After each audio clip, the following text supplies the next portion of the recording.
একটা সাধারণ বিকেল আর ছোট্ট ছেলের দুষ্টামি আর রাতের জন্য মজার এক রান্নার আয়োজন। চলুন আজকের দিনের গল্পটা শুরু করি।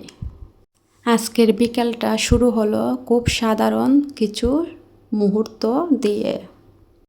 বিকালের নাস্তার জন্য প্রথমে নুডলস বানানোর প্রস্তুতি নিলাম। তার আগে এখানে আমি সসেসগুলো হালকা সিদ্ধ করে নিয়েছি যাতে গন্ধ করে না। এখানে আমি সসেসকে কেটে ছোটো করে নুডলসে দিয়ে দিচ্ছি। 2টি ডিমও আমি সিদ্ধ করে নিয়েছি।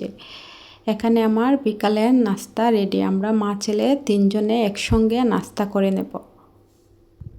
এদিকে আমার ছোট্ট রাজপুত্র নিজের মতন করে খেলায় ব্যস্ত, তাই তার ছোট্ট একটা ভিডিও ক্লিপও নিয়ে নিলাম। বিকাল গড়িয়ে সন্ধ্যা নামতেই শুরু হলো রাতের রান্নার আয়োজন। আজকের মেনুতে আছে সুগন্ধ চিকেন বিরিয়ানি আর মজার চিকেন 65। প্রথমে চিকেনগুলোকে সব মশলা দিয়ে ভালোভাবে ম্যারিনেট করে কিছুক্ষণ রেখে দিয়েছিলাম। এখন আমি চিকেনগুলো ভেজে নেব হালকা করে। এখন আমার এখানে চিকেনগুলো ভাজা হবে। অন্যদিকে আমি পানি ফুটতে বসিয়ে দিয়েছি। একে একে গোটা গরম মশলাগুলো দিয়ে চাল দিয়ে দিচ্ছি, ফুটতে দিলাম। এদিকে আমার চিকেনগুলো ভাজা হয়ে গেছে। এখন আমি একে একে সবগুলো উঠিয়ে নেব।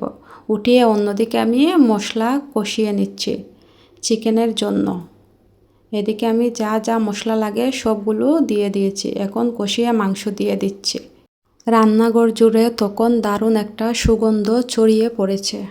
এই গন্ধটা যেন বলে দেয় আজকের রাতের খাবারটা হবে একদম বিশেষ। তারপর বিরিয়ানির সব ধাপ শেষ করলাম ভালোবাসা আর যত্ন দিয়ে।